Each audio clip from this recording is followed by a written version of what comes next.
about him that he's always had energy. He's always been happy. I don't even think that I haven't seen him mad, and I'm pretty sure we all deal with our stuff. But I love his energy, and anybody that I meet, they love his energy. They love just the person that he is, and I believe he represents the God power that is in all of us, but more importantly, how humans are supposed to be. So, without further ado, I'm gonna have him share about himself and some of the work that he does. But without further ado, I'm gonna give it up to my boy Dan Russell Sr. What's up, man? What's going on, Joe? How you doing, man? Man, look at you chilling. I see you relaxed at home. I see you. Yeah, after a long day, man, I'm so glad just to sit down with you, man. We've been talking about doing this for a long time, and I think there's a lot of people looking for a lot of answers right now, man. A lot. Yeah, yeah. That's real. And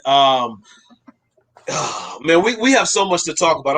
I'm gonna try to keep us in a short time frame because one of the things I don't want to do is go long because we could be on this for days and days and days. But I want to jump right into it. And the first thing that I want you to do, I just want you to share who is Dan Russell? What do you stand for? I want to start there.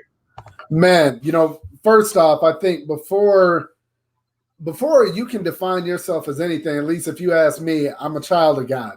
I've been very blessed in my life to have learned from a lot of great people.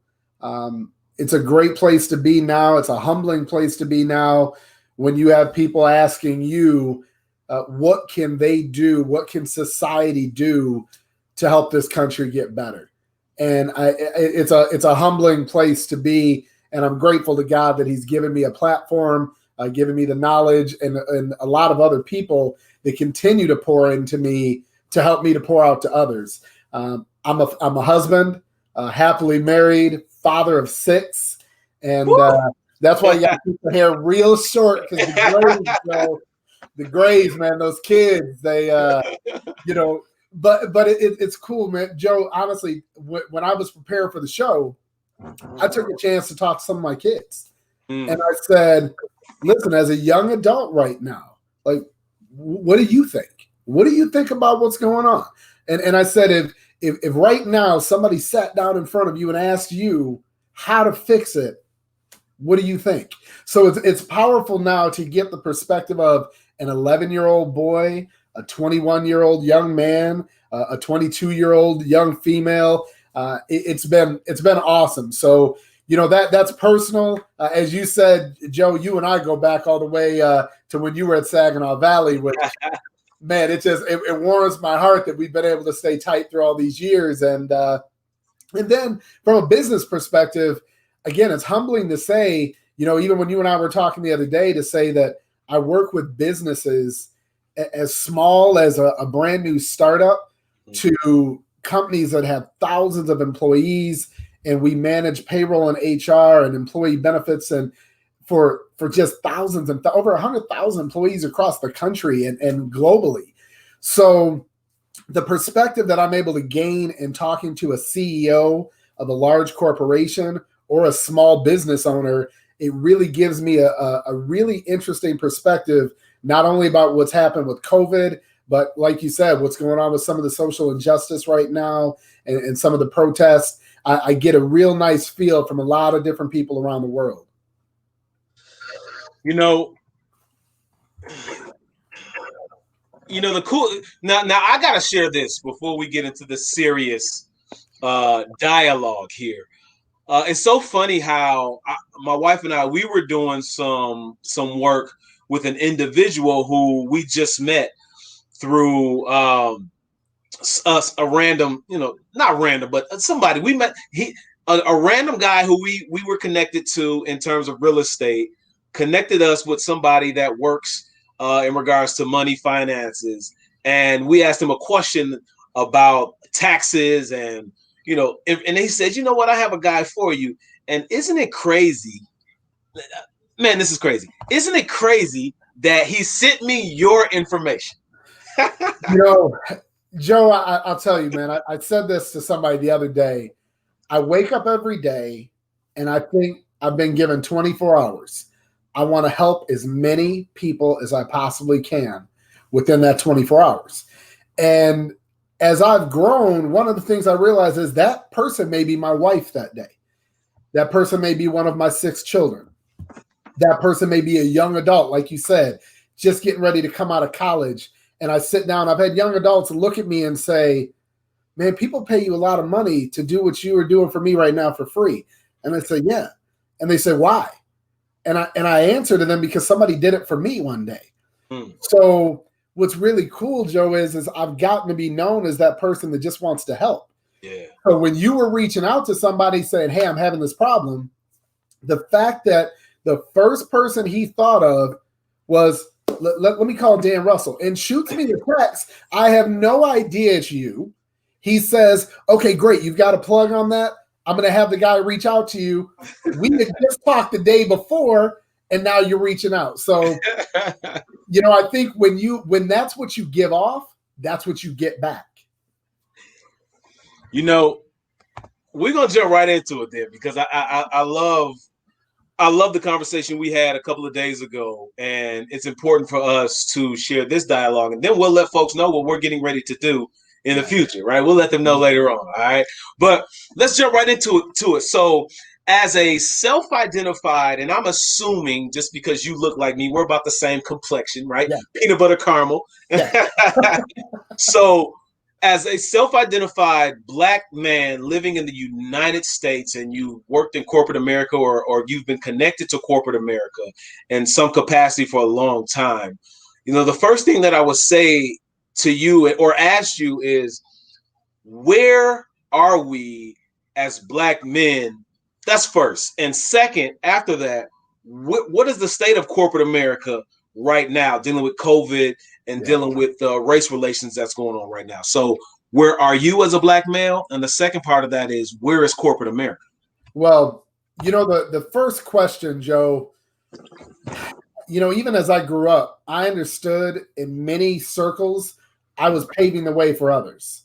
I grew up in a community, Belleville, Michigan, and at the time, there weren't a lot of Blacks there. My family owned a newspaper in Belleville, and so I got to see some things from a totally different perspective. I saw the mayor stop and talk to my mother after she maybe wrote a scathing article about him. And, I'm wondering, when he walks in the restaurant, I'm like, oh man, is he going to be mad?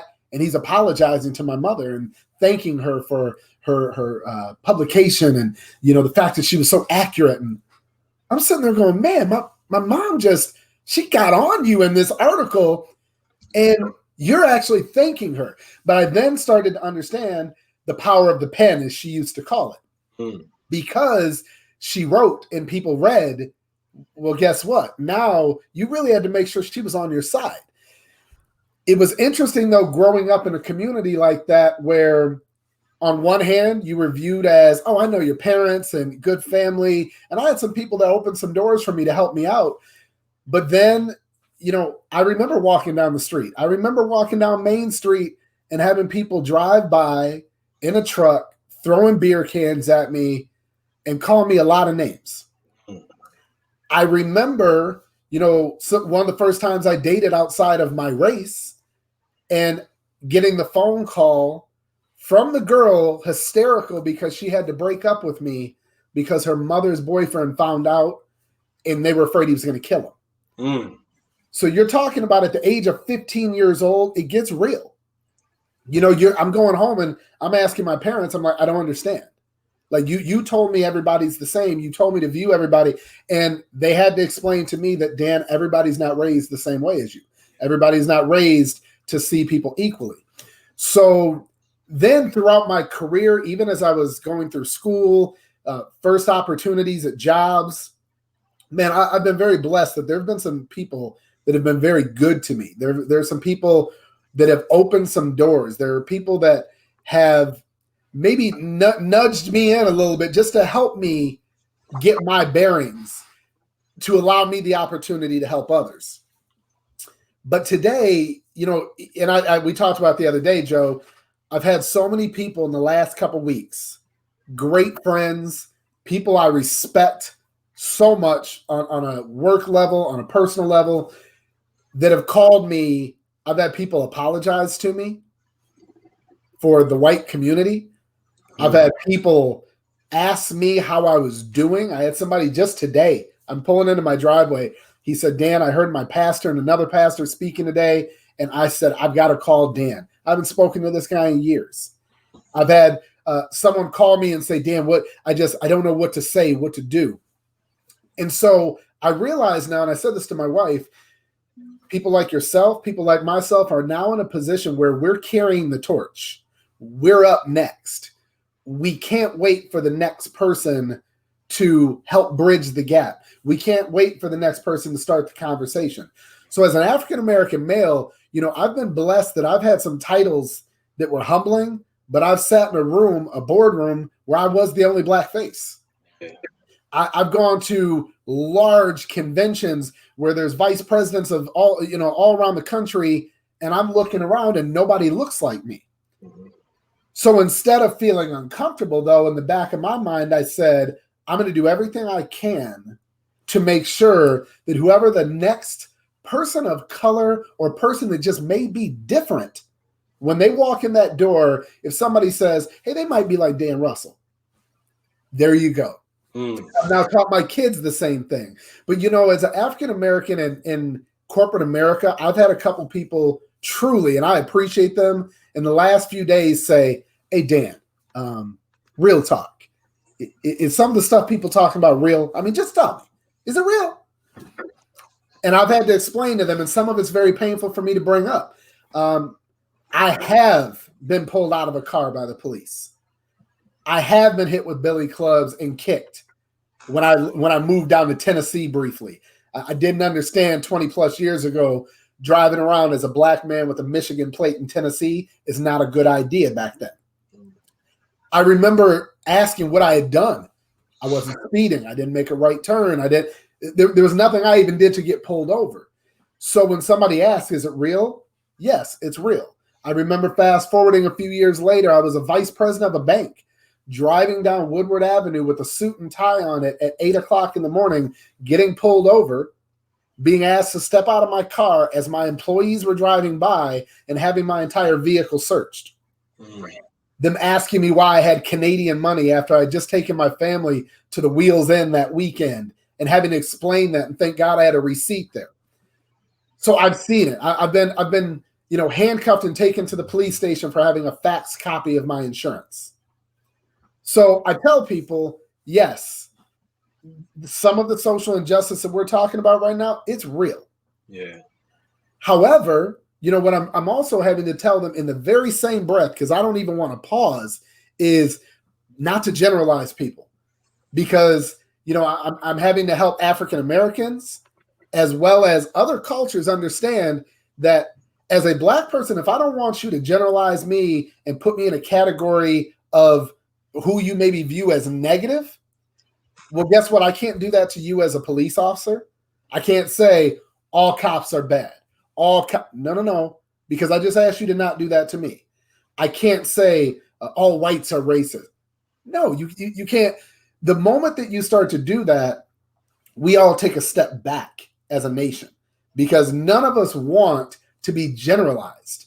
You want to be viewed as Dr. Joe Johnson. Then, and I know this about you, I don't even have to ask. I said this to my pastor the other day, and I love this man. He has one of the best hearts I've ever met, an Italian man. He calls me his brother from another mother. And he said, Dan, I don't see color. And I said, I want you to see color. Yeah. And he said, I don't understand. And I said, here's the thing. I know what people mean, and they mean well when they say, I don't see color. I want you to see my color. And my wife said something to me so powerful yesterday, Joe. She said, I want you to see my color. I don't want you to judge me because of my color, though. And I thought about that, and I went, yeah, I want you to see me as a black man. I'm very proud to be a black man. I'm very proud of the doors that I'm opening for others. And if I see you as clear, I'm taking that away. It would be like saying I don't see you as a man or I don't see you as a female. Guess what? That's who God made us. And listen, I'm a firm believer God doesn't make mistakes. So I'm not going to go to Picasso and tell Picasso that he screwed up on his painting. God knew exactly what color he was making you, what color he was making me, what color he's making every person watching this video right now. So, where we're at as a nation, people are also, they're struggling to get past when someone says Black Lives Matter. Mm-hmm. And you know what I said to somebody the other day? I said, if we all went to a breast cancer awareness rally right now, I tell you, hey, Joe, there's one going on in Grand Blanc. You want to go with me? You say, yeah. We go. People got, their pink on, and man, breast cancer awareness. How would we feel if somebody pulled up and said, you know what? Throat cancer matters. Pancreatic cancer matters. What about liver cancer? All cancer matters. Wait. Nobody's saying all cancer doesn't matter. But right now at that moment, they're talking about breast cancer awareness.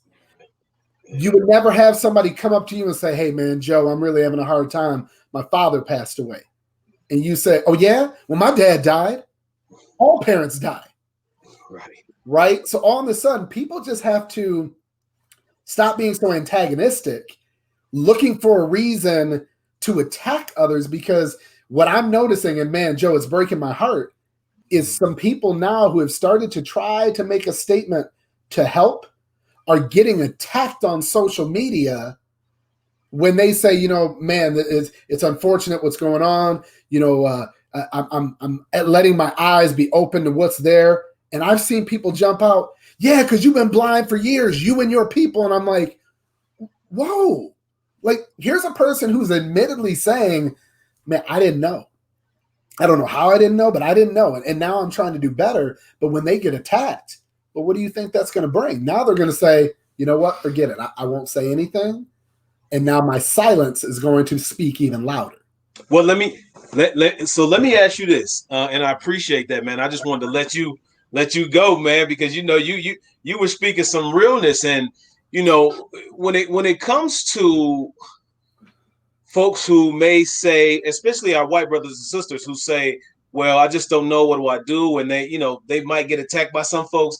It's interesting because there's two perspectives on that. Because one perspective is, we don't want to make them feel as though they can't speak up and say anything. But the other perspective is, well, I'm pissed and I'm hurt. Why the hell did it take you so long to understand what we've been telling you for years and years, right? And so I think there's this idea of we have to almost suppress our true feelings to make other people feel good. But the problem is when you have built up emotions and built up anger and stress and frustration, and you finally see, oh, you finally get it. Oh, you're finally speaking out. One, there's like a sigh, right? Like, oh, finally. But then there's also what took you so damn long, right? And I think the reality is that we need everybody's words. We need everybody's help to push the movement forward. And I tell people all the time, I'm going to rock. I love my people the same way Jewish individuals, they love their people the same way the Indian community, they love their people, right? There's nothing wrong with loving your people, but there's also something right with loving humanity. Thank you. There's something right with loving humanity. And so we get mixed up in thinking that something like Black Lives Matter means I hate you, or I don't like you, or you're not better than me, or you're not worthy. No. It's just saying we have issues that haven't been given attention, and we need the attention because we've been screaming it for so long. And so I say all that to say, how do we, with our white brothers and sisters, how do we let them know that we need you, but also release our frustration and release our emotions because it's necessary right now? Well, you just said two very powerful statements. Number one, we need each other. Listen, and again, I know we may get people from all different cultural backgrounds, religious beliefs. I can only speak for what I believe, but listen, in the beginning, when God created Adam, what did he say? It's not good that man should be alone. He created Eve, right? he can't do this by himself. He's like, man, Adam's walking around the garden lonely, man. He brought him a wife. He knew they needed some balance, man. Thank God for my wife, because I can't do it without her. I definitely couldn't raise 6 kids without her. But, we need each other. And there are people that have turned a blind eye, and I'll say outside of the Black community, and maybe said, we don't need to worry about them. Well, COVID-19 just showed that you probably should pay attention to all people, because whether that came from China over here, well, guess what? It affected the entire world. Some of the inner city communities that were ravished by this, right? Well, guess what? When they went out into other communities, it didn't pick and choose. That disease spread. So we have to pay attention to all communities. We also have to figure out that trying to do it by ourselves. Listen, I am a firm believer to support local business, support other communities. But if you think for a minute that one culture can do it by themselves, no, they can't. We're seeing right now, I just saw that, I think it was the CEO of CrossFit.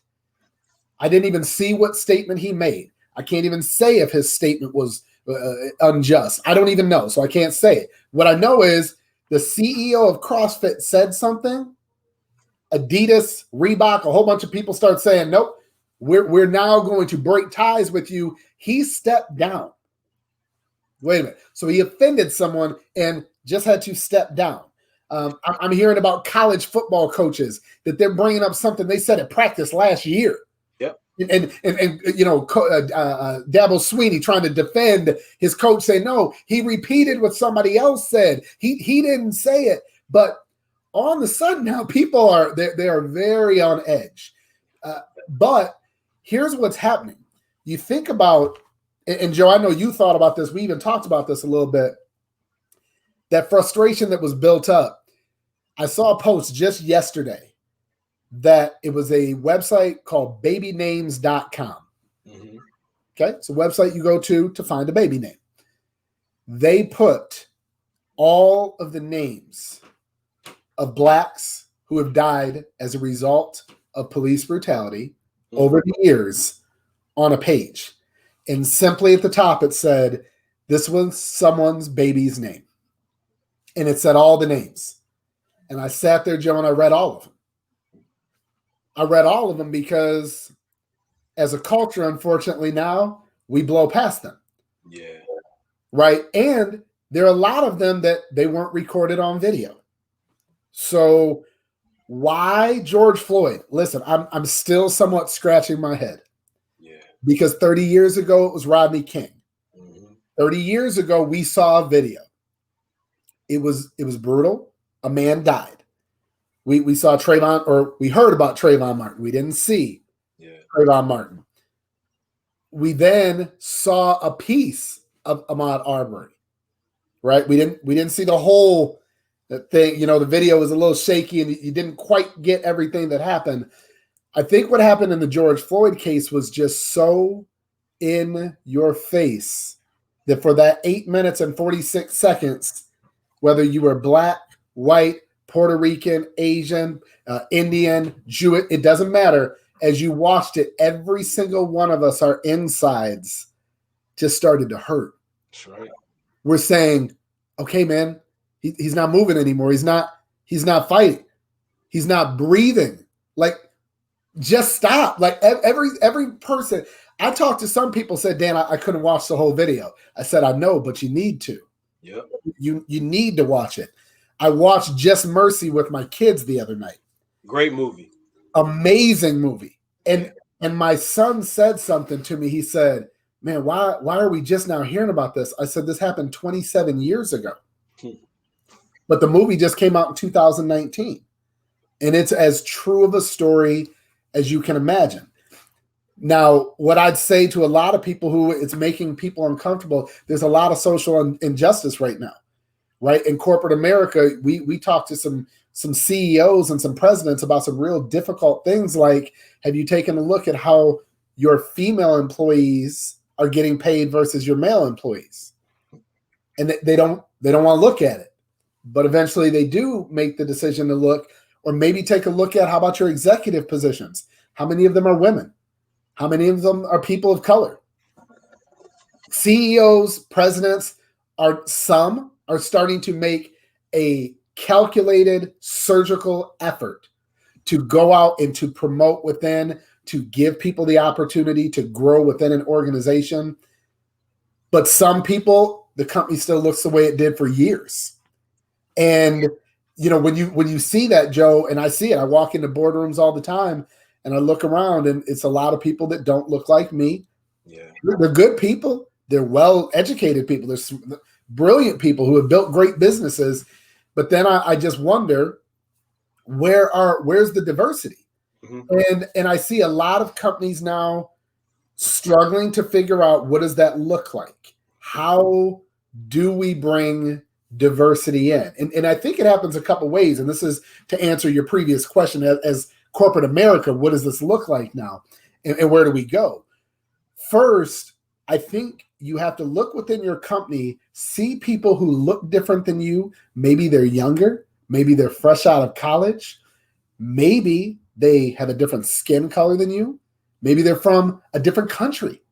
And bring those people together. When you look at the powerhouses like GM, Chrysler, Ford, all the people don't look the same. You look at Google, you look at Facebook, no. The people all look different. You have all of this. It's a beautiful tapestry of color at some of these companies. You may be an engineer and you're working with one person here who's Jewish, another person who's Indian, another person who's Hispanic, and another person that, I don't even like to call people white, because I think it's almost a slap in the face, because maybe you're German. Maybe you've got a Scottish background. Maybe you're French Canadian, right? I don't just like to throw somebody in as white. So you now have this cultural makeup at these large companies, and guess what? Things are happening because they see around the world that other people are pushing forward. So guess what? We bring all those people together, but you have to stop. And I love how you even said at the beginning, Joe, that this is for that young college kid coming out. You can look at organizations like Blockbuster Video. Blockbuster Video, when we were in college, come on, man, it was the only way you could watch a movie, right? You go to Blockbuster, you wait for the DVD to get placed behind the little box, and man, you were in there like swimwear. But people were going to Blockbuster saying, listen, man, we got to get digital. We have to find a way to reach people in their homes. And they said, no. We're Blockbuster Video. The first people that started to take them out was Redbox. Yep. A red box sitting outside your grocery store selling movies for $1. Mm-hmm. Blockbuster said, come on, it's $1. They're not gonna hurt us. Guess what? They know people like me would rent that movie, forget about it, and take it back 28 days later, and I could have bought the movie. Yep. But they started to chip away. Then Netflix started to chip away. Then Comcast. So all of a sudden, this behemoth company gone. Yeah. Look at Facebook, Joe. When Facebook came out, there was already MySpace. Come on, we could connect on MySpace. I could send you a message. You could put up your pictures. Mark Zuckerberg didn't say, oh, man, no, it's already been done. Nope. He talked to people and said, let me create a better social network. Now it's one of the most powerful companies around. And listen, I'm going to drop one more tidbit on you. Right now, it's free. Think about all the people that use Facebook. Think about all the things that Facebook has now got you to socially get used to doing. I get to see what's going on with Joe Johnson and his wife and their kids. And, it's my way to stay connected with you. It's my way, and the memories pop up from 10 years ago. I don't have to scroll through a scrapbook. What happens tomorrow if Mark Zuckerberg says, you know what? I'm just going to charge you guys $1 a month. Just $1. Right. Every single person says, okay, it's just $12 a month. Billions of dollars a month now. Yeah. So, as a people, we have to, number one, be willing to speak up. We have to, now that we have this platform and people are trying to listen, now is our time to speak.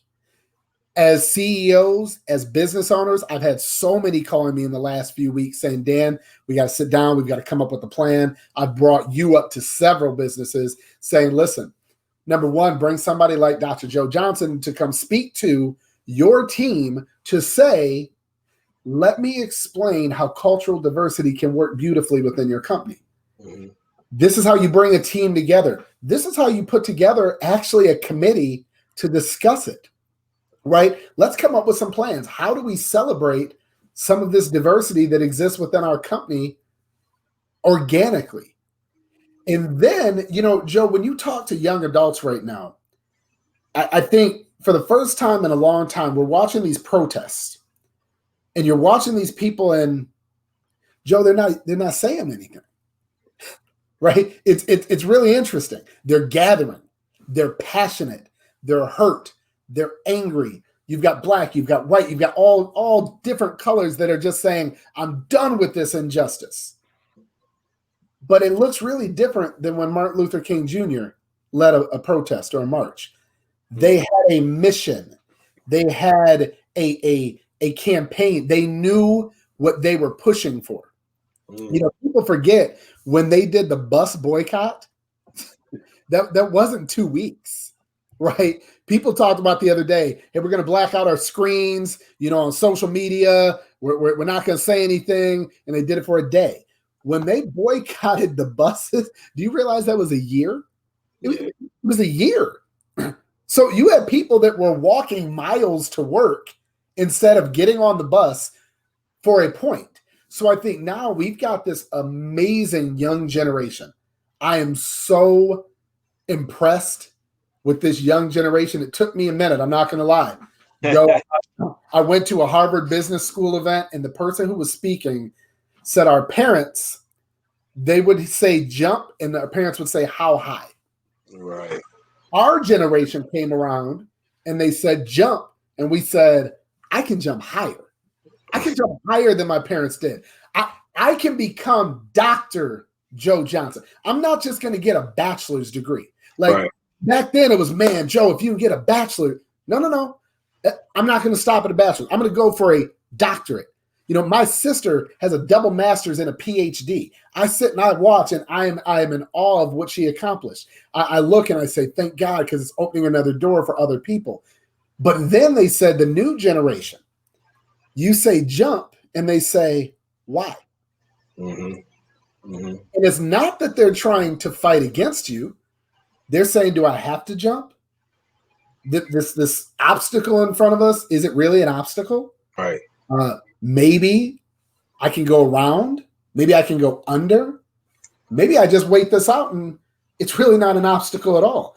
They think differently. They think more creatively, and it's a beautiful thing. So now we have this culture rallying around a movement, but they don't know what the answer is. Well, let me say this, and I think it's important because the way that you specifically said, it took me a while to kind of come to terms with who this new generation is.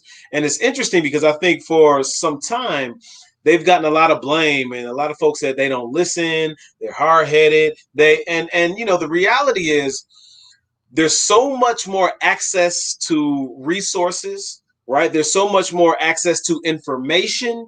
And what I'm realizing is that this newer generation, they're learning how, what some will call, hack the system. And what I mean by that is, for so long it was graduate high school, go to college, get a good job. The reality is now that's not real. That's not real, right? The reality is they're learning how, I don't have to go to college. I've learned how to make money because I created this YouTube channel, and now I'm making more money than you made in the last 25 years of your life, right? They're saying, you know what? I realized that I can do affiliate marketing and sell other folks' products, and now I'm making more money in 1 year than you made in 5 years. So they're figuring out how to do things faster and quicker, and I don't think it's a either or.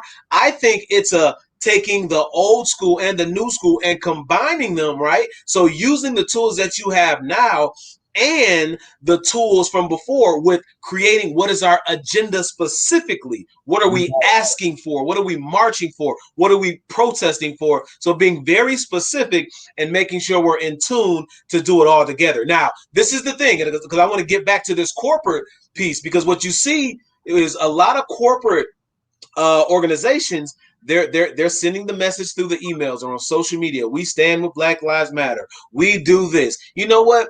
There's been a lot of times where there was a lot of this, a lot of talk. And I always tell folks, never pay attention to what people say. Pay attention to their actions and where they put their money.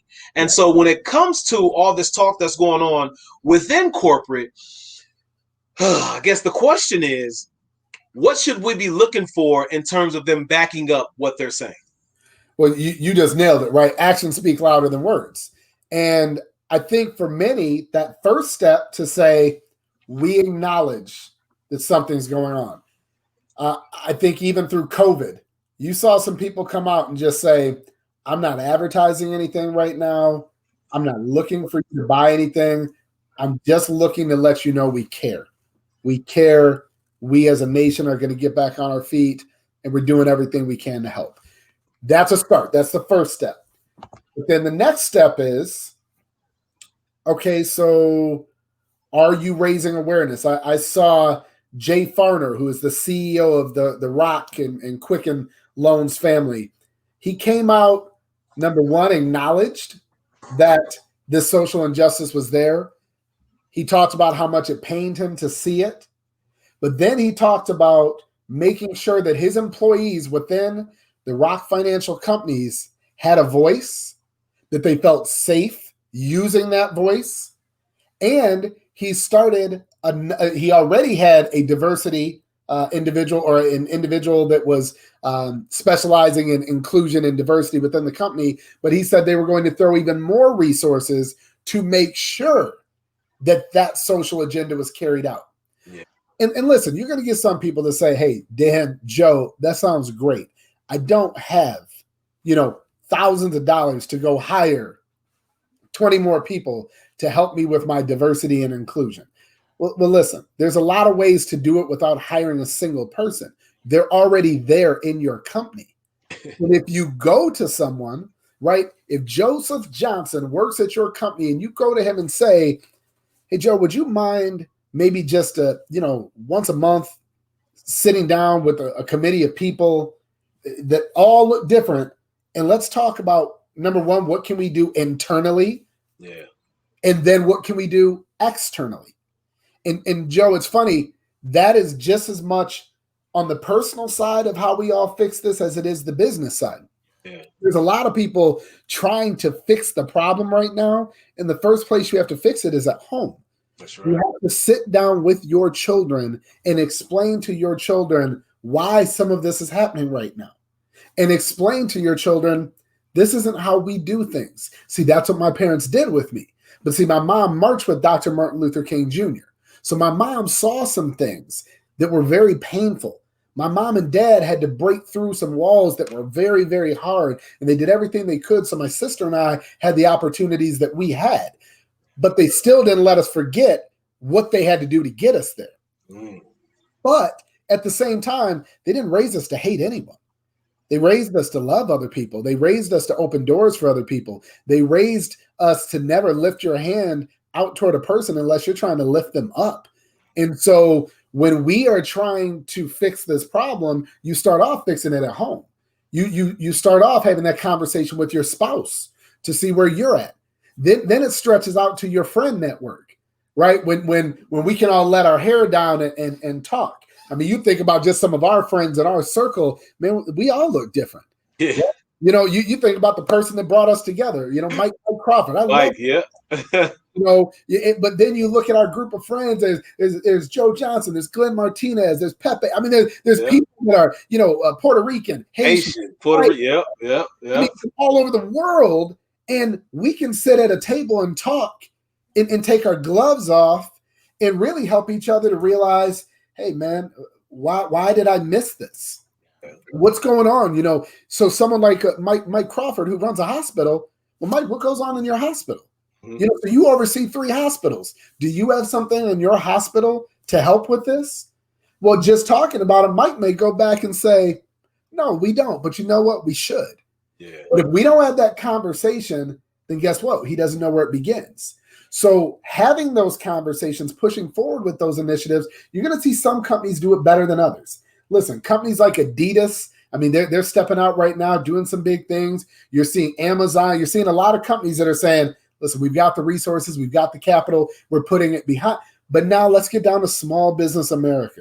Yeah. You know, and man, I know I might rub people the wrong way with this That's one. Okay. That's okay. It needs to happen. Go ahead. I may be a small business owner it's a restaurant, and I need to have a conversation with my staff about treating a young African American or a young Indian American or a young Chaldean American coming into our restaurant the same as we treated the person who walked out before. See, people don't think it exists. You know, my son just the other day, man, Joe, he made a statement, brought tears to my eyes. He was on a trip and he was coming back up. They were driving and they stopped in West Virginia. And he said they went to a gas station in West Virginia. And he said, Dad, I'm in there, and all of a sudden, I realized I was not in my little bubble anymore. And I looked around, and he said, when I walked out, he said, I was angry. I was angry at myself that I allowed myself to forget where I was. And I'm sitting there saying, I wish my son didn't have to get angry at himself to forget. But see, it takes that small business owner to say, no, we don't do that. And if you want to do that, you don't work here anymore. Yeah. It takes that small business owner to say, listen, when an African American walks in our store, we don't follow them. We don't assume that they're going to steal. If the person steals, whatever color they are, we will handle it accordingly. But we're not going to assume that person is a thief because of their skin color. Yeah. Listen, Joe, I remember walking into Somerset Mall not dressed like this and how I got treated sometimes. Mm-hmm. And then I remember walking in Somerset Mall dressed like this, and all of a sudden some of those same people were so much friendlier. and it's sad because if people don't get down to that level, the level of customer service, just being, as you said, treating the human race equally. And if it's a young adult walking in, I talked to a family last night, white man and woman, love them to death. They go to church with us, and they have a son who is black. And they said, yeah, we had a problem one time up on Mackinac Island where he was walking around a store and they accused him of stealing. And he was 9 years old. 9 years old. So as two white adults, they said it last night. They said, Dan, anybody that doesn't think that it exists, we see it every day as we have a black child. Joe, I see it. You know my family. My daughter, who has long blondish brown hair and in the wintertime does not look a lot like me. In the summertime, looks a lot like me. We will go to dinner, just her and I. I try to do that with each of my kids and have individual one-on-one time with them. And there are times that we will have people staring at us because what appears to be an African-American adult sitting with maybe a Caucasian daughter. All right. Well, they wouldn't know that she's Hispanic, Black, Native American, Indian, and white. They wouldn't know that. Right. But she has to make jokes. She makes jokes and says, should I write help me on a napkin and hold it? And I'm like, oh man. So, but we've got to a point that she can laugh, but it's sad that I can't have dinner with my daughter. And Joe, when I tell you, when people stare, Joe, it's not a, oh, look away when they notice I'm staring. They keep staring. Oh yeah. They keep staring at the table. So, those are the things that exist. But when we get down to it, when people say, when you close the door and you say, what can I really do to help? That's when the rubber meets the road. That's when all the talk is over. That's when you go walk and you stand in front of your company and you say, we will not stand for this. Yeah. We will not tolerate it.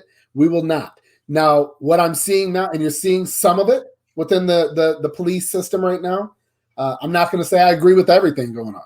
There's some people throwing out some really crazy ideas on getting rid of the police altogether and some things. And I'm like, listen, I'm not going to pretend to be a politician. I'm not going to pretend that I know the exact answer on how to restructure that. But what I will say is education is key. Mm-hmm. I think educating couple of my closest friends are police officers, and we have these conversations. Yeah. You know what? Man, Joe, come on, man. Like when you hear what they endure daily, man, it makes our life look so easy. So easy. You know, I'm chatting with my friend the other day. We're talking. He goes, yeah, they had to send me a letter today that, there was a death threat somebody put out on my life. What? That's your Tuesday? Your Tuesday is you go into work and your captain hands you a letter saying you got to be careful because somebody sent an email with your name specifically saying they wanted to kill you. Yeah. And then you go home to your wife and kids. And then people say, don't be angry. No. I mean, no, but think about it. These are the same people we're going to call to ask us to protect us when something goes wrong. Well, you know what? One answer is let's give them the resources they need. Let's give them the resources to educate them. Bring the two cultures together. What about if you had some of the police in the community sit down with some of the members of the community to talk about what's going on in the community? You saw it happen in Flint the other day. Yeah. Probably one of the most beautiful things I've seen. When that sheriff up in Flint, which by the way is labeled one of the most dangerous cities in America, he could have said, I'm keeping my riot gear on because these are the most dangerous people in America because the newspaper said so. Instead, he took his helmet off, he put his shield down, he put his billy club down, and he said, we're here to help. What can we do to help? Let me say this specifically about law enforcement because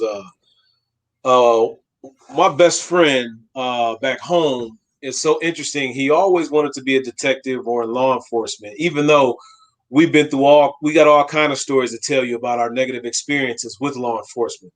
And he ended up being a sheriff outside of where we're from. I'm originally from Milwaukee. Yeah. So in one of the counties outside of Milwaukee, right outside Milwaukee. And, I would ask him, like, how are you all trained? What goes on? And he let me in on a few things. One of the things that he said is that you have a lot of officers who they work too much. Therefore, they're making decisions off of lack of sleep. Yes. Right. They're trying to get more and more hours. He also said that as a black man, he realizes that from his experiences, law enforcement is a very racist profession. And I said, tell me more. And, when he told me, like, for prime example, he said, they were asking me to arrest somebody who the neighbors called. They were having an argument with their wife, and nobody hit anybody, but he was told to arrest them. And he realized that if he arrests somebody and they get a domestic violence charge, that is on their record. And he's like, I'm not doing that when that does not have to happen, right? Especially for the people that look like me. They already have it hard. And so he said there was so many things like that were happening. And, oftentimes officers want to go in and really change the system, but you get sucked into a culture, right? And I'm not saying all precincts or that all law enforcement officers are bad, but there's a culture within a lot of these departments, and we've seen them lately. And before cameras were here, we didn't know that it was going on. We knew, but we didn't see it. But what I'm saying is they get sucked into this culture. And he said, you know what? I can't deal with this. He left. He said, I'm done. I'm done. Right. And so I'm saying that to say that I think Chris Rock said it best, a comedian who he does political comedy often and is spot on. He said, there's certain professions where you can't have a few bad apples, right? And he said, think of airlines. They can't have a few bad apples that, every blue moon I crash, or you can't have bad apples like that. And he said, with law enforcement, it's very similar. Because if you have a few bad apples, it taints everything, right? And so my thing is, I'm wondering how we're going to turn the system so that it operates. And I can't even say that it operates the way that it was supposed to, because if you understand the history of where law enforcement came from, slave catching, right? It didn't start from serving the people. You know what I mean? So how can it operate in a place where we're thinking about the humanity of people to protect and serve, but also on the outside looking in, recognizing that law enforcement, the officers, they deal with a lot, and some of us don't know. And so, not only there's accountability on both sides. We have to do our best to handle certain situations, even though we've seen when people handled situations the way they were taught to handle situations with law enforcement, they were still shot. They were still killed, right? That doesn't, I'm not saying that happens all the time, but what I'm saying is, how do we make sure both parties are accountable? I know how to interact with the officers, but the officers know how to interact with the citizens who should not end up in a funeral home over a $20 parking ticket or over some false accusations. You see what I'm saying? Well, and you know, Joe, you said it best. You know, there are people who want to do it better, and sometimes their voice is drowned out by others that say we don't need to change. I really feel for the first time in a long time, we have some people willing to make change. Yeah. I've talked to a lot of officers. I've talked to a lot of sheriffs who are saying, listen, man, I don't want this.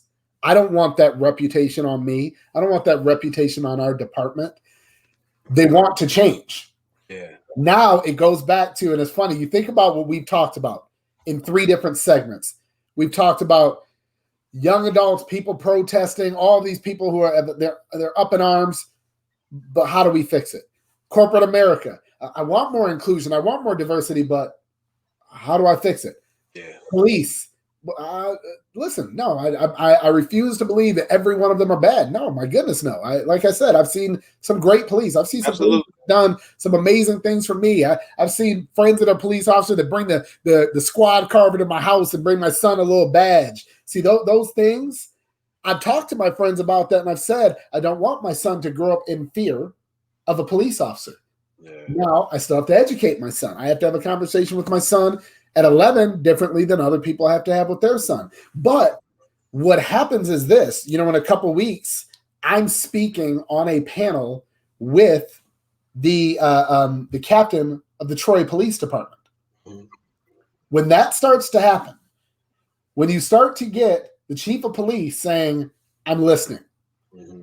when you start to get the captains, when you start to get the sheriffs, just tonight, Joe, and he's probably watching right now, the former deputy director of Oakland County saw my post that I was speaking live with you tonight. And he said, Dan, I have another platform I want you to speak on. Expect a call tomorrow morning. Yeah. I said, I'm looking forward to hearing from you. This is where people are saying, people in positions of power and authority, we have to do it. Joe, you and I didn't have to talk tonight. You could have spent time with your wife and kids. I could have spent time with my wife and kids. We could have said, listen, man, not my problem. You know, listen, man, no, nobody's busting down my door. I don't have cuffs on right now. I'm good. I'm going to go eat dinner.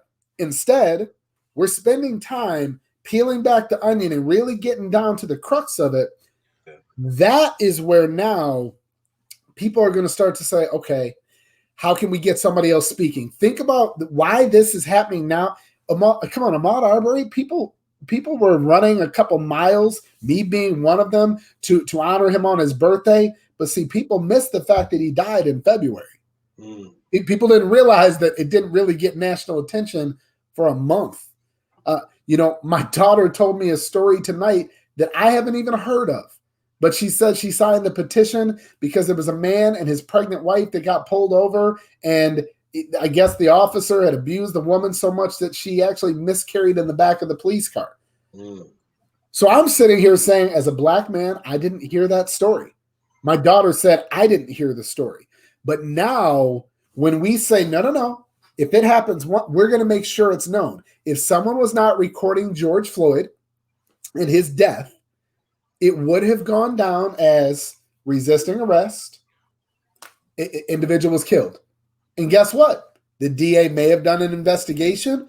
Who's to say he was or wasn't? Right. Come on, is your word against, his word? He's dead. So there is no other word. So there's a lot of times that this hasn't made news, but guess what? Now people aren't scared to do this.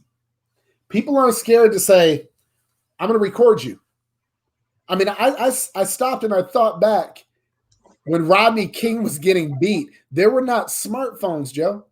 So that means somebody had a video camera. They had a big, camcorder. Yeah, video camera.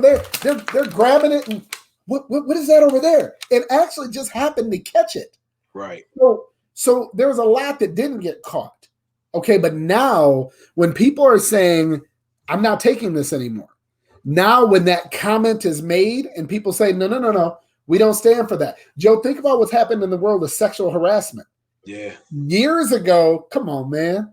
A woman can walk in the office and people talk about, oh, look at, hey.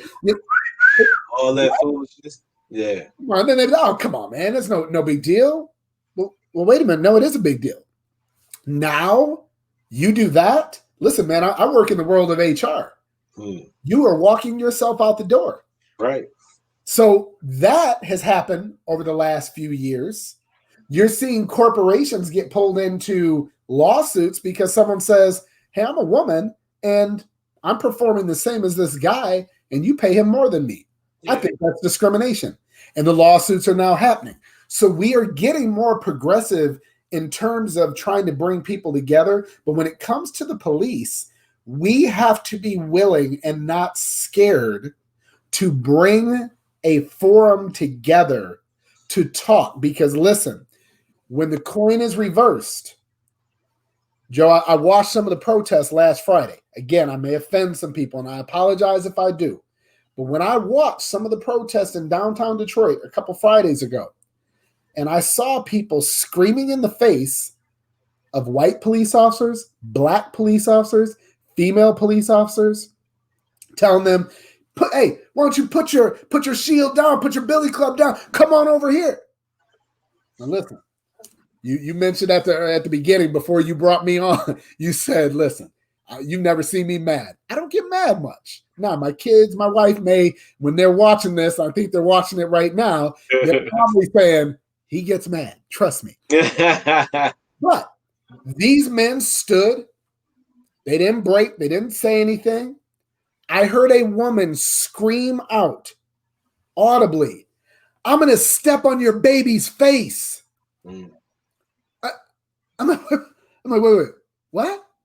I'm like, did you just scream at an officer who you don't know if he has ever done one thing wrong a day in his career?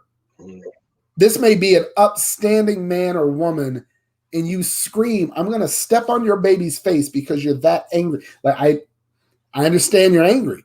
But now when you do that, did that help? That didn't help him. You know, the riots, the people who are now burning things down, and listen, I am one of the first to bring awareness to people that it is not all black people that are looting. It is not all black people that are burning buildings down. Listen, I think, again, social media has brought some of that to light, that some people are getting on a bus getting paid $200 to go start a riot somewhere. But we also saw the people running out of Target with 6 big screen TVs and not helping anything. So what we have to do is when we sit down with the officers and help them to understand our position, some of our fears, maybe ask them, so when I get pulled over, what do you want me to do? Because see, again, I have a CCW. I carry my gun with me. Same here. Listen, thank God the person who taught me, my mother-in-law, actually taught my CCW class, and she explained very clearly to me, because my mother-in-law was married to a black man, has a daughter who is black and white.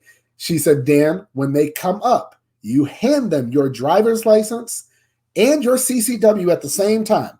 Mm-hmm. So I sit there 10 and 2 with them right there. And listen, Joe, I'll tell you, I have had people say, well, do you have your weapon on you? Yes. Where is it? I'm not pointing.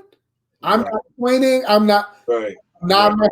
And you know what? It's been funny a couple times to see the officer realize that as a black man, I am not feeling very comfortable right now that you have pulled me over and I am telling you I have a gun.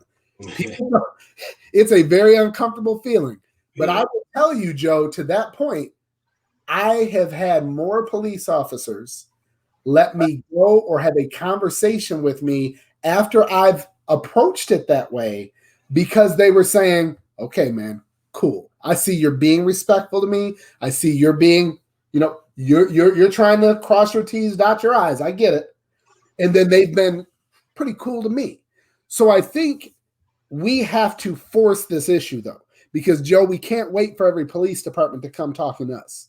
Yeah, let me say this, because I think from my experience, one of the things that I think the best way that I've heard it said, somebody said to me, and I don't know if they said it to me or I was reading it, but it said, people protest at the level of their pain, right? And so when I heard that, for me, the way that I processed that was, you're going to have people that are so hurt that they are going to get in front of cops and tell them everything that's on their mind. They are going to throw things through windows. Some people are just going to be peaceful, even though they have a lot of pain. They're dealing with it differently. But people protest at the level of their pain. And one of the things that I think a lot of people, they have not done, they don't understand what's going on from a historical context, right? If you don't understand history, you won't understand how things are the way that they are. So, I just seen somebody say something on here about mutual respect. What happens when you have felt so disrespected for hundreds of years? How do you give respect because you're dealing with that pain? Even though I understand the idea of mutual respect, right? But when you're dealing with so much pain, you often you react in a way that may not be the normal way in which you react, but you are fed up. And so I just want to say, and I'm not even saying that comment is wrong, right? What I'm saying is we have to be able to understand why things are going on. And prime example, when you look at history, there's always been innocent bystanders, right? Innocent casualties of war. Mm-hmm. Right. There's always been people that have lost their stores or their homes or whatever it may be because of protests. Right. Mm-hmm. And people, they begin to mix up the words protests, riots, or looters. Right. Sometimes they lump them all in one. And what we have to understand, and I think so many people like to quote MLK, and they don't really know MLK. All they know is I have a dream from traditional education. They haven't read about how MLK, the reason why he was assassinated is because he began to realize that this had a lot to do with economics. And when you begin to bring people together, like the Poor People's Movement, and try to change the way in which the economy runs, that's when they said, we got to take this guy out, right? You got to read the history, right, and understand the history. But I'm saying that to say that so many of us, we don't know why things are happening the way that they're happening because we don't have a conscious idea or the knowledge and education of history, because the way we've been taught in traditional education. We must read outside of what we've been taught in the walls of K through 12, or you won't understand. Right? Well, and, Joe, to your point, listen, not only whites, but people as a whole, most young African Americans, if you right now said to them, have you seen the Rodney King video? Right. Who's Rodney King? Oh, okay. A lot of kids right now, they know George Floyd. That's the trend. That's what everybody's talking about. Yeah. But they don't even know Trayvon Martin's name. Yep. You've got people right now that Breonna Taylor, they're like, who's that? Is that a rapper, singer? Right. They're like, what? Altair Woods, right? The names, you Eric Garner, right? They just keep going on and on and on. But then you say, do you know who Emmett Till is? They have no idea. Yeah. So you put the movie like Just Mercy on. You help them to understand, but all people need to understand that. Yeah. Right. And Joe, you said it best. Without knowledge of history, we can't move forward because then we repeat it. Yep. We continually get stuck in that same cycle. So number one, we must educate ourselves. And number two, now we must educate others. But what I'm going to say is, again, I believe for the first time in history, We have a national stage as African Americans, unlike ever before. Yeah. I've never seen a movement like this. I mean, come on, this is not the first person to die by police brutality. I mean, again, Trayvon Martin, well, we didn't have the video, but it happened. We heard about it. Ahmaud Arbery, a few months ago, we had a video. It didn't catch fire like this. You didn't have it. Ahmaud Arbery's funeral was not nationally televised. Yeah. Right? You know, so now as these things are happening, it really is going to be people saying, wow, this really is real. Mm-hmm. You know, Joe, I had to explain to somebody that, you know, when people say, oh man, no, Joe, you're not black. I mean, wait, I don't understand. Well, you know, Joe. No, I don't understand. I have people, but you know, Dan, I mean, you're not black. You know, I don't understand. They're like, well, you know, the way you talk, you don't talk black. I go, well, I don't understand. How do you speak a color? I mean, because I thought I was pretty highly educated, but I don't speak a color. Please help me understand. And then they're struggling. They're like, well, you know, Dan, you're well spoken. You're polished. The way you deliver. Oh, so what you're saying is I'm educated. yeah, that's it. Okay, so what you're saying is because I'm educated, I can't be deemed as black. So to be black is to be uneducated? And all of a sudden they go, Dan, that's not what I was trying to say. And I go, I understand that maybe that was not where you were trying to come from. But when you stop and break down what you said, and then maybe your child is at home and hears that, okay, well, so to be black is bad. To be black is to be ignorant. To be black is to be ghetto. To be black. So all of a sudden, when you see someone that does not fit that, what do they say? Well, you're not black. You know, come on, man. We've heard for years, you know, black on the outside, white on the inside. We hear it. The moment you start to become more educated or maybe higher up in a community or a position, you know, and then unfortunately within the black community, some people, oh, you're a sellout. Wait, what? So you catch it from both sides. Yeah. I've had times where, you know, you don't feel like you belong in any culture or any race. And, you know, that's where, again, as a Christian, that's where I find my peace, where I go, listen, God made me this way and he called me to do something. So I'm going to find peace in that. I'm not going to try to identify as, oh, I've got to be this person or I've got to be this person. No. Be the person God called you to be. Yeah. And then when we can start to help people understand that we want them to just celebrate our diversity, we're not asking to be treated different. We don't want to be treated different. We want to be treated and viewed for our actions. If I get pulled over and I was drunk driving or I did something wrong, I expect to get arrested. Right. Come on. Listen, I do. Now, I've seen before, I got pulled over one time. I happened to have two friends with me that were white, and they had a little bit too much to drink. And so I was driving, and I had one drink the entire night, and I got pulled over. And they pulled me out of the car. They made me walk the straight line. They had me do my alphabet backwards, which, by the way, is hard to do even if you're sober. Right. I pulled it off. You know, I go through all the tests. God was mad. He had me blow nothing even close. Yeah. And he wrote me a ticket for reckless driving. But, Joe, let me tell you the part that was really interesting. He asked me, well, if you've had one drink tonight, why didn't you let them drive? I said, well, because they had more than I did. Right. So I was being responsible. So I get a ticket for reckless driving. I drive home. By the time I get home, I get a phone call from the two guys I just dropped off at their vehicle to go home because we all rode together. They said, Dan, the same cop pulled us over just up the street. I said, oh, man, do you need me to come get you? Like, is he taking you to jail? He said, no, man, he let us call our sister, and she's coming to pick us up and take us home. Oh, my goodness. I said, did he give you a ticket? No.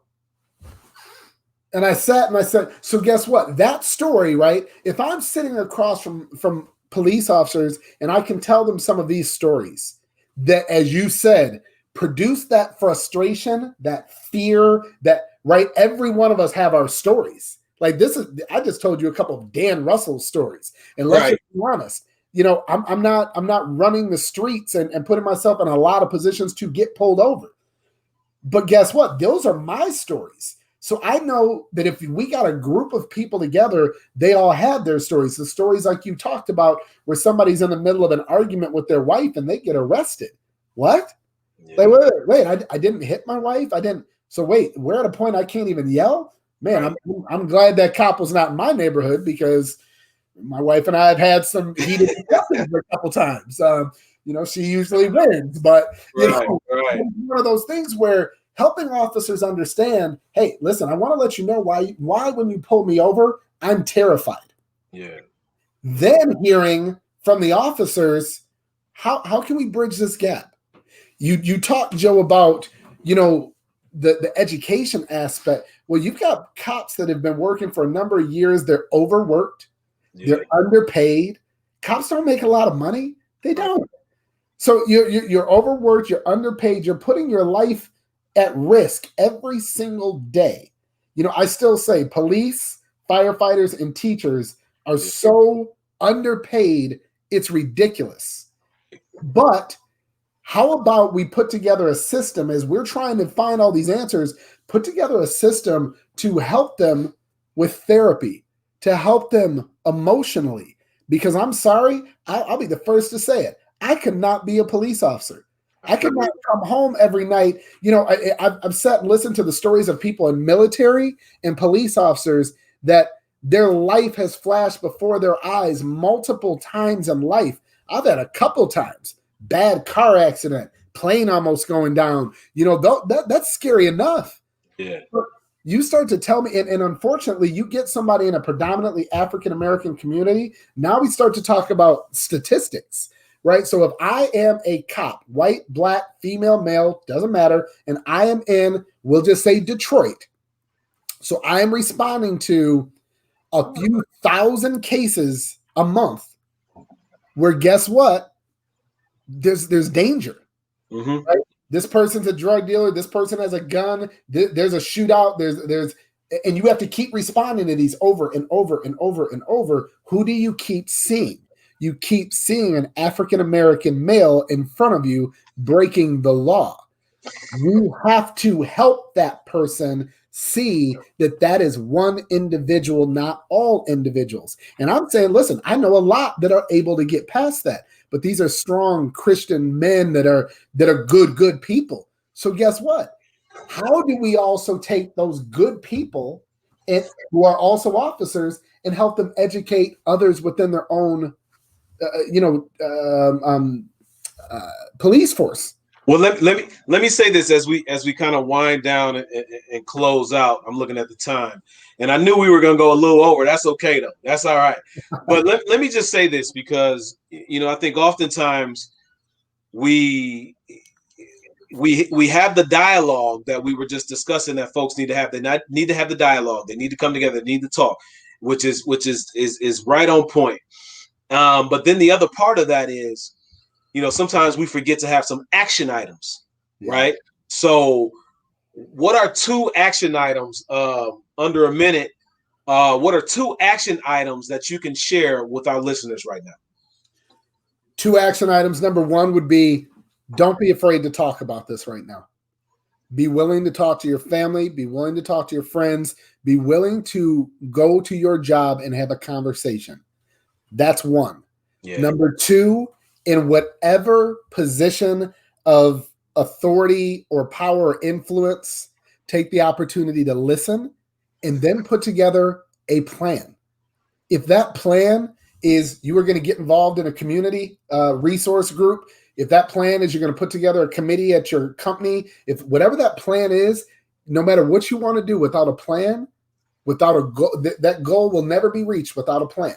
Yeah. So put together a plan. Put together a committee that says, can we have Joe Johnson come speak to our company? Talk about it at your church. Things like that. That's how, like you said, this initiative continues to move forward. I love it. I love it. And I'm going to share mine as well. And there's just 2, because I had a hard time coming up with the 2 when somebody asked me a couple of weeks ago, well, what do we do? And the number 1 for me was I want my white brothers and sisters to step up. And what I mean by that is hold people that look like you accountable. right? If they're doing something wrong, call them out on it, right? Ask people, well, what do I do? It's okay if you don't know, but just your curiosity and having the heart to say, I want to do something, that we really appreciate that. People of color appreciate that. And so make sure, and that's what I mean by stepping up, right? Call it, because if something is wrong, it's wrong. But sometimes people don't know what's wrong because the way that they've been raised and what they're used to. And so once again, call your other white brothers and sisters out who are doing stuff wrong, or anybody, even if they don't look like you, call them out. Because that's what I do. If you're wrong, you're wrong. I'm gonna call you out on it. And the second part is, come to us and ask us if you have questions or you don't understand something. Just come, just ask. That's okay. We love that. And number two, and some people might not like this, but if you know me, I never really care. I'm putting pressure on all religious organizations, especially our churches, because too long, when issues come about, I from my experience, they've been hiding behind, you know what, we just got to pray for them, but we're all God's children. No. It's time to take a stance and say, in this church, in this building, here, if you're under my leadership, we don't rock with this. That's what's going on. You got to take a stand. We cannot allow just the you know what, we're going to pray. We're going to kumbaya. We've done that, and we have to continue doing that. I'm not saying don't pray.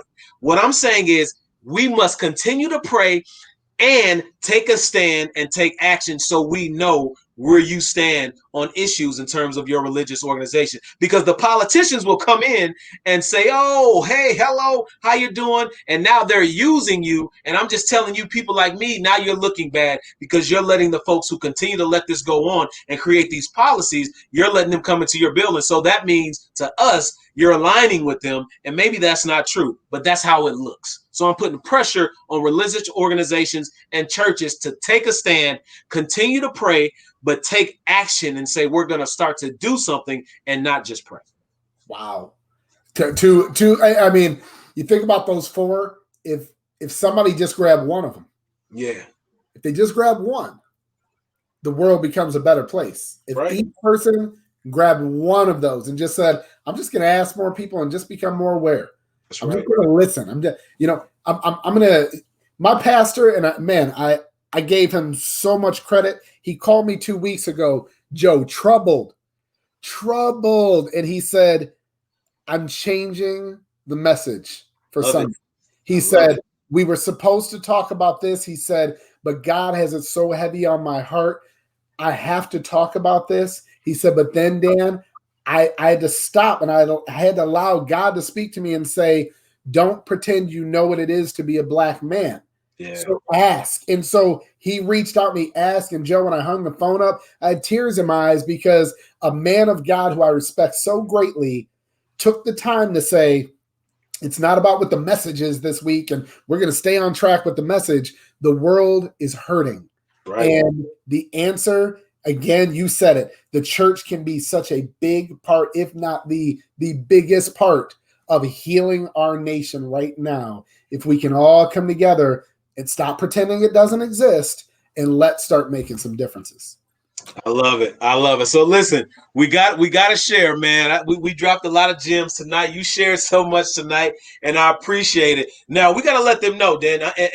And for those of you who had the opportunity to watch some of these interviews before, Dan and I, what we're getting ready to do, we had a conversation a couple of days ago, and we're going to come together and we'll figure out if it's going to be once a week or once every other week, just depending on our schedules. But we're going to come together and have this type of dialogue specifically for corporate America. Yeah.